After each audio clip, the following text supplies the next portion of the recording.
Who are Americans? They represent just 4% of the world's population, yet they produce a quarter of all goods and services on the planet.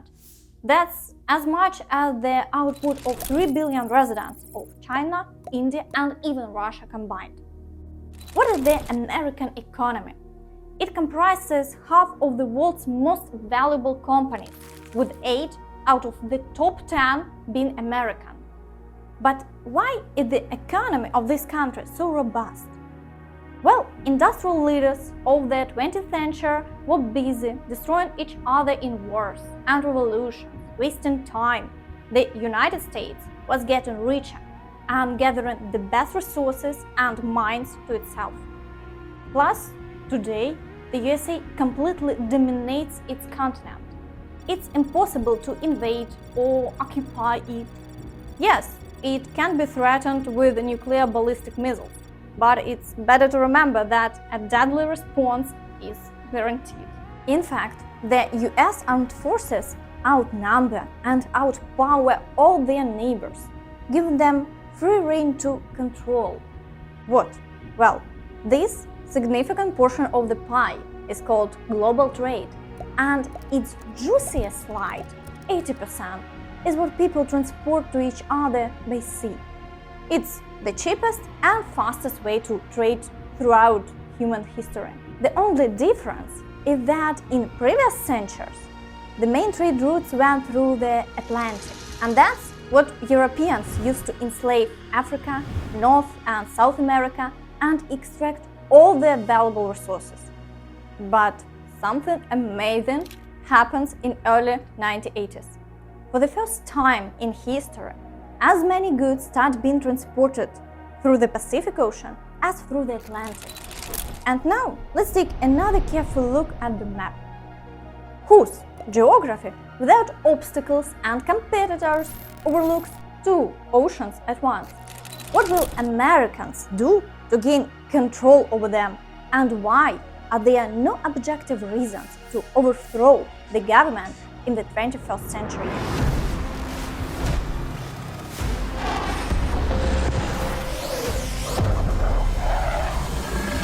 At the beginning of the 20th century, the United States surged ahead of the entire planet, experiencing an industrial boom with factories, railroads, cars, and ships being built there.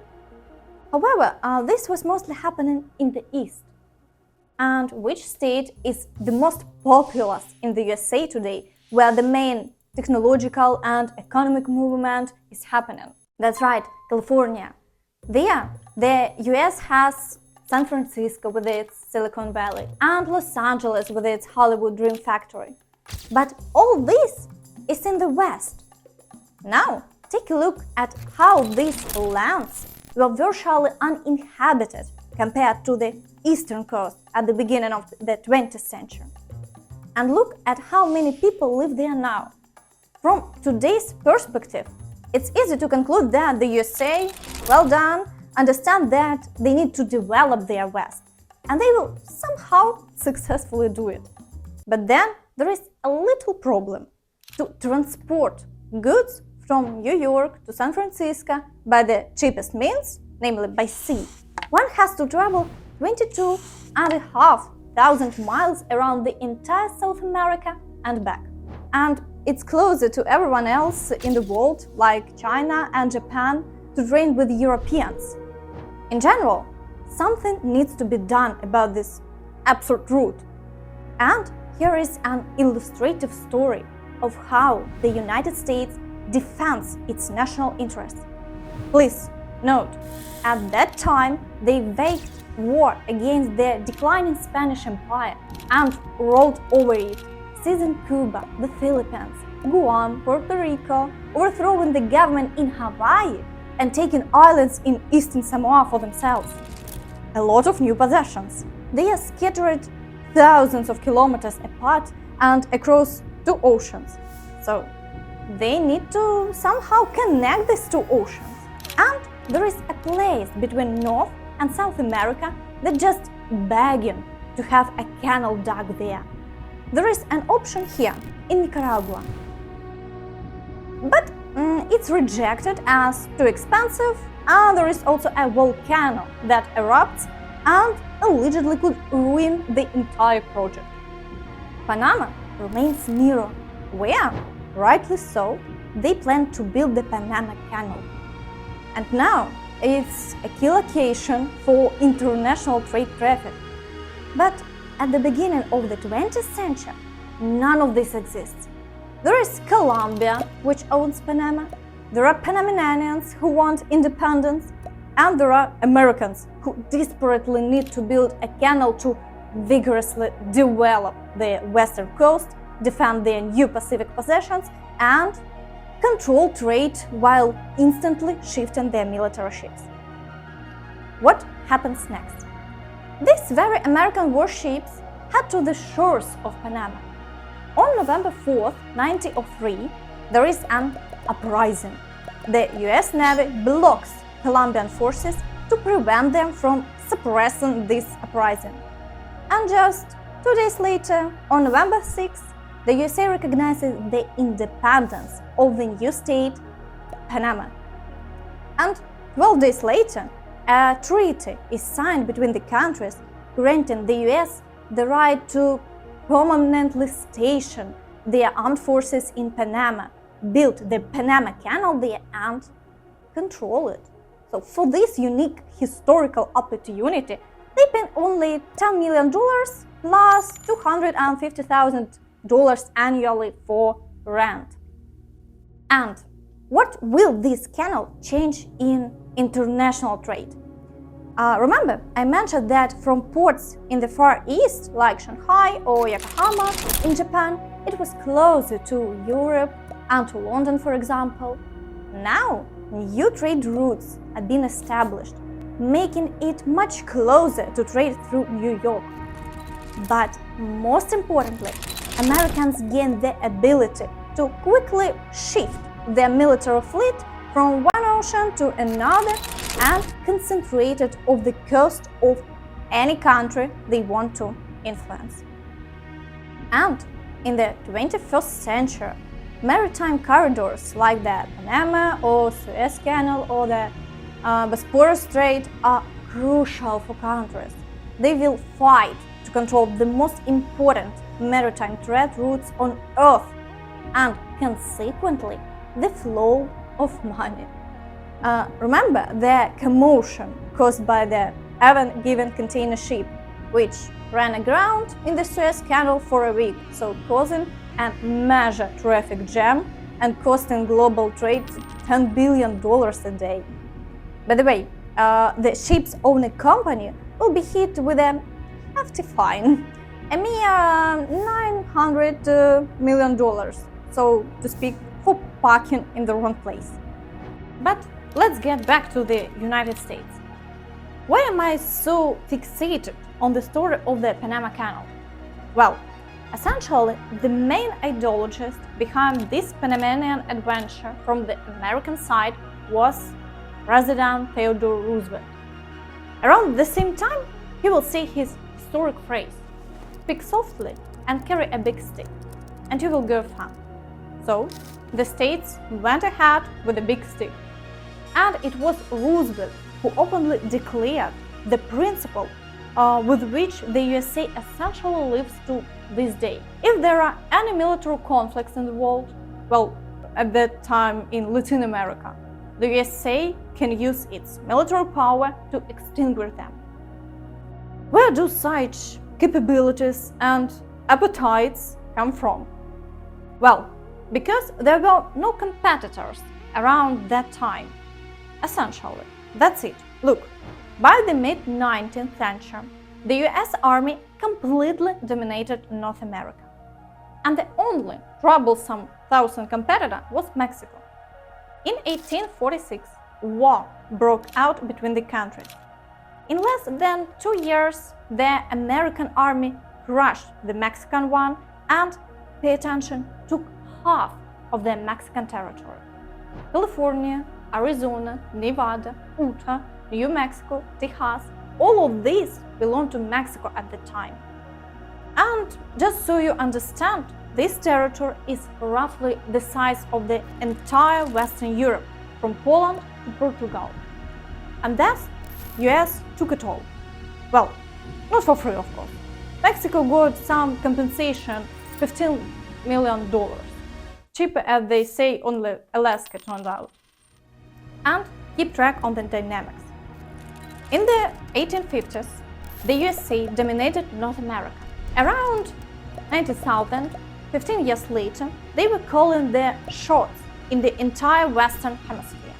And another 15 years later, right after the World War II, the American Navy was already operating all over the planet. And now, two details.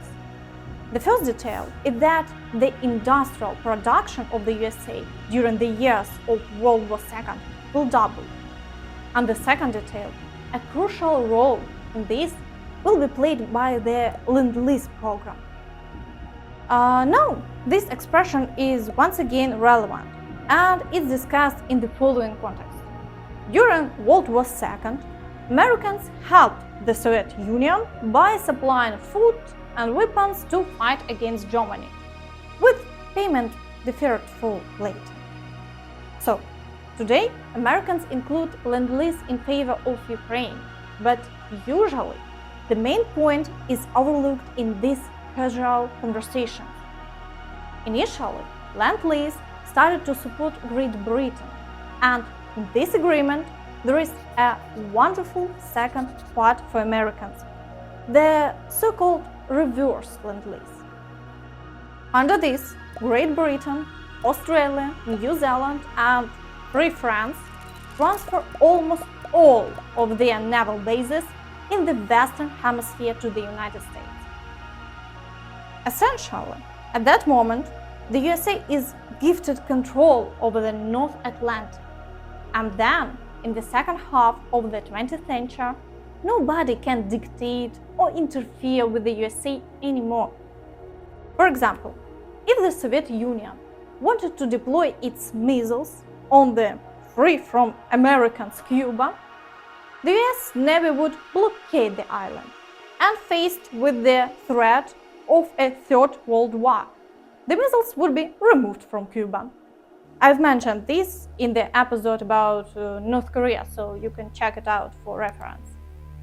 Well, with the same success, in 1995, on the orders of President Clinton, US aircraft carriers sailed towards Taiwan to monitor the presidential election there. And China didn't intervene, even though they consider Taiwan their territory 10 times over. But let's put it this way. If all you do is shake a big stick in front of the whole world, you won't lead to anything good. You need to offer this world a juicy carrot, namely advanced American technologies and a lucrative American market for sales. After World War II, consumers in the USA gradually began to get cheap goods, first from Japan, Germany, South Korea, and then from China. Each of these countries experienced what is called an economic miracle, and each time Americans assisted with this miracle.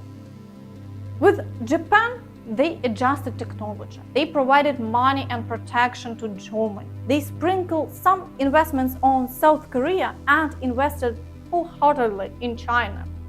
And who is the biggest buyer of Chinese goods today? The USA. Who is the biggest buyer of German goods? The USA. Who is the biggest buyer of South Korean and Japanese goods? Incorrect, it's China. But the USA is in the second place. Besides military and financial control, there is another crucial aspect of American leadership. They control advanced technologies. Again, not necessarily inventing them, but precisely controlling them. Let's talk numbers. Every year, the world registers from 350 to 390,000 new patents. How many of them do you think are American? Half. And you see, this is the key to the future because in the past, a country like America could build its economic power through the labor of immigrants. In the early 20th century, labor was cheap, so all the poor folks sought to go where they paid more, where there was an opportunity to achieve something.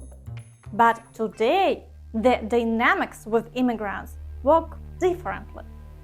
First and foremost, you need people who develop new technologies, who can increase productivity, and most importantly, who will solve the problem of labor shortages in the future. Yes, despite the fact that in 2022 the world population reached a whopping 8 billion, birth rates in developed countries continue to decline. In the future, whether in the USA or in Japan, half of the population will be retirees and the other half will be those who work for them. It won't be possible anymore, like in the early 20th century, to just take everyone from the countryside, send them to construction sites and factories, and there you have economic growth. Because factories don't look like that anymore. They look like this. Someone needs to develop and service these robots. And for the states, this is a very advantageous setup. They have all the financial means, as I mentioned before, to buy the best minds on the planet, or vice versa, to educate them. After all, the USA remains the most popular and attractive country for international students. What's also important is that Americans have been adept at commercializing inventions for centuries. The scheme is roughly the same every time. There are always teams of scientists in universities or individual inventors.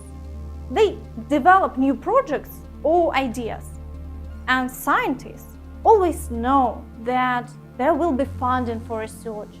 And inventors understand that if they come up with something truly useful, no one will take it away from them, no one will blow it, and the inventor will be able to sell their patent and make money. In America, there will always be buyers. It's either the military, if they like the development, they pour huge amounts of money into it. And please, Mark Rayburn gets funding from the military agency DARPA, develops a military move. As a result, Boston Dynamics is formed, famous for its robot dog, and it becomes a successful business known worldwide. Look at what happened with computers in the mid-60s and 70s. The American military financed the development of microchips and the internet because they wanted to use it for their purpose, to create an independent system for protection against nuclear strikes. Guys like Jobs or Bill Gates pick up on these developments, turn them into commercial products. Stephen Jobs unpacked Macintosh. A couple of decades go by, and computers are in every home, smartphones in every hand, and in the end, just look at it. America's leadership isn't in any particular component, military, economic, energy, or technological. It's everywhere.